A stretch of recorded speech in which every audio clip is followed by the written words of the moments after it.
to this discussion, but we'll also take a look at the figures from Assam, which has also thrown up surprises. Assam, Akshata. Right, thank you, Nishita. Quick look at Assam here. As you can see, 14 seats. This could swing either way, going by what we're looking at in the numbers itself. A sea voter going on to state that BJP will get 6 this time around, Congress with 5. So it will be a very, very close battle. And of course, there are significant regional parties in Assam which will also play a very important role and could make all the difference for BJP and Congress. But also talking about some of the other exit polls there, ORG Marg also going on to state that it will be quite significant for the BJP, that they will manage to go ahead and take 8 seats, whereas the Congress will only have 5. And Chanakya, of course, going ahead and stating once again almost the same as ORG Marg, that it will be 8 for the BJP. So we will have to wait and see if this in fact will go in BJP's favour, and also exactly how big a role the regional parties in Assam will play. Back to you, Nishita. Thank you, Akshata. Well, Professor Mr. Talia, this is again this thing, the issue regarding migration of Bangladesh. I think that perhaps would have helped the BJP in swinging votes in his favour, because that obviously is a burning issue which is actually causing a lot of concern to the locals. So that perhaps may have resulted in the figures that you see here. But still, Congress does seem to have retained its hold, even though the figures suggest that it may have lost a seat or 2. But other votes again have got divided between the other regional parties.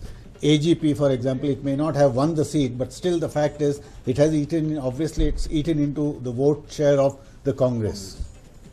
Well, that's right. Now, let's take a look at, in fact, we're coming towards the end of the special broadcast, so we'll just rush through a few of the states. We have Himachal Pradesh, Chhattisgarh, Uttarakhand, Jharkhand, as well as Goa. And my colleague Akshata will be taking us through the figures of all the 5 states, so take a look. Right, Nishita, let me quickly run you through exactly the numbers in these 5 states. First up, of course, we have Himachal Pradesh, 4 seats in the offing there. And as you can see, according to polls, it seems to be swinging in the BJP's favour. C voters saying that it will be 3, just like in 2009. ORG Marg stating it will be 4, and Chanakya saying somewhere between 3 and 4. Congress once again will stick to either 1 or 0, going by what these exit polls have to say. And other parties not really holding much of impact in Himachal Pradesh. But moving on to Chhattisgarh, let's take a quick look at how Chhattisgarh has figured. Of course, in this particular union territory, we will be looking at 11 seats. And over there, of course, it is BJP, Congress and the Aam Aadmi Party, absolutely no impact. But once again, it is expected to go in BJP's favour, and that's what the numbers throw up as well. C voters stating that it will be 8, Chanakya stating 10, and of course Nielsen agreeing with Chanakya and giving BJP the whole 10 seats. So Congress, minimal impact once again in Chhattisgarh. This is of course also after the assembly elections. Moving on, of course, to Uttarakhand, and let's take a look at what the numbers are like. 5 seats are out there, and according to C voter, it will be BJP. So does even Chanakya agrees. In fact, Chanakya has gone on to state that all 5 seats will go to BJP, whereas C voter has stated that probably that 1 seat could go to the Congress. It looks like Uttarakhand is also going the saffron way. And of course, last up we do have Jharkhand as well, 14 seats there, and of course once again BJP posting a simple victory going by these exit poll numbers. Chanakya with 13 is what they state BJP will secure, and absolutely none for the Congress. In fact, other parties may have an impact, but according to Chanakya, Congress will not have anything.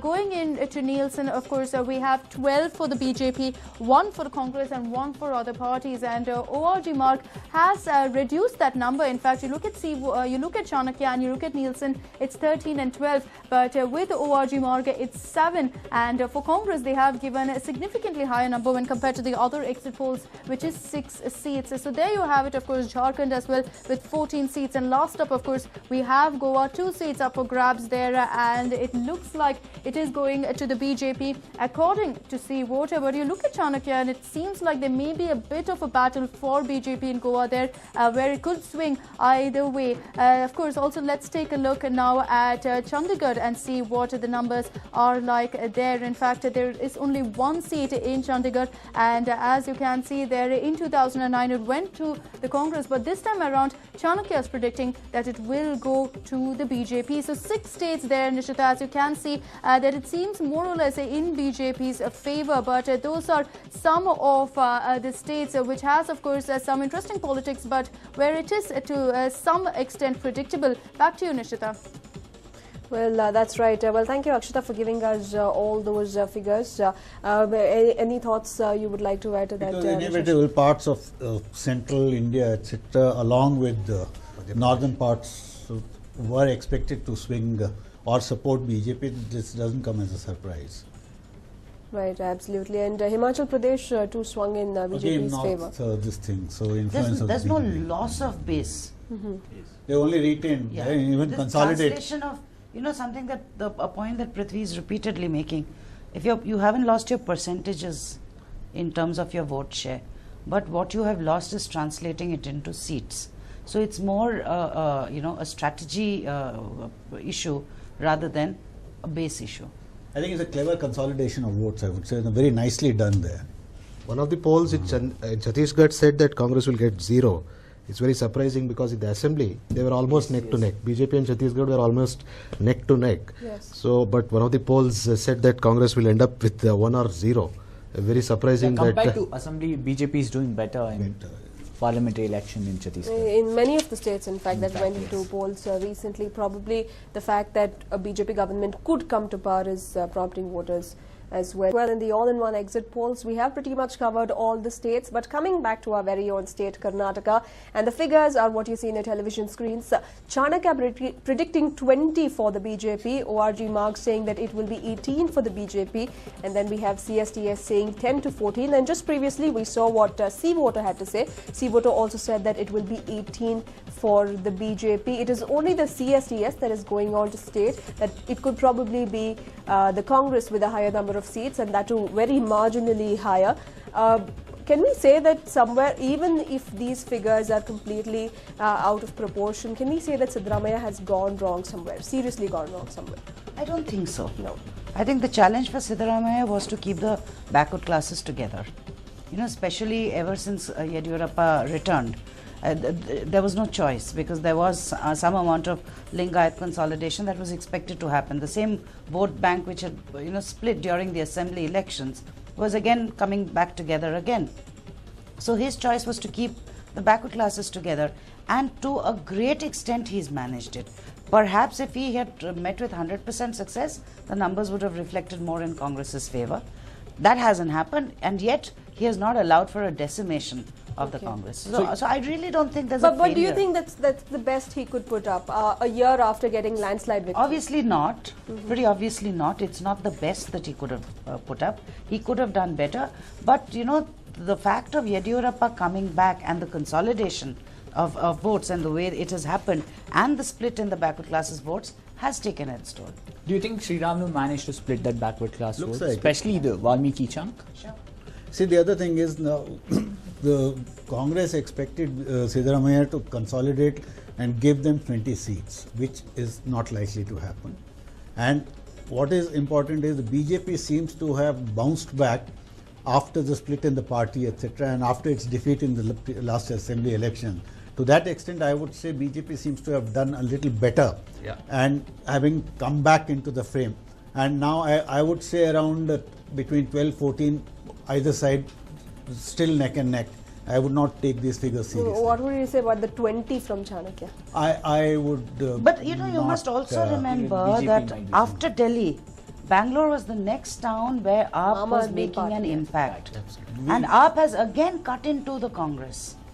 Especially in the city constituencies. You think if so? people are going to... Yes. Yes. Yes. Didn't AAP's debacle in Delhi completely fizzle out the AAP movement in Bangalore? No, here actually it was a lot more support in Bangalore for AAP, and it has successfully eaten into Congress votes. Even in terms Even I JDS think there votes, is a right. difference in the nature of AAP in Delhi and in Bangalore.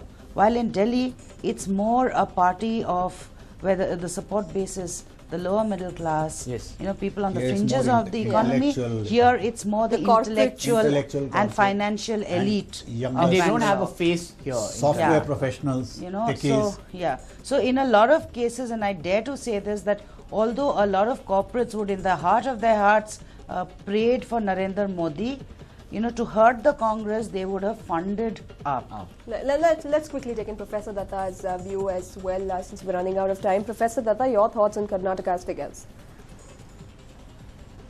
See, the question for Karnataka has always been, in this Lok Sabha election, can the performance of the state government overcome the macro factors? And here I mean three things which were in favor of BJP when the election season began.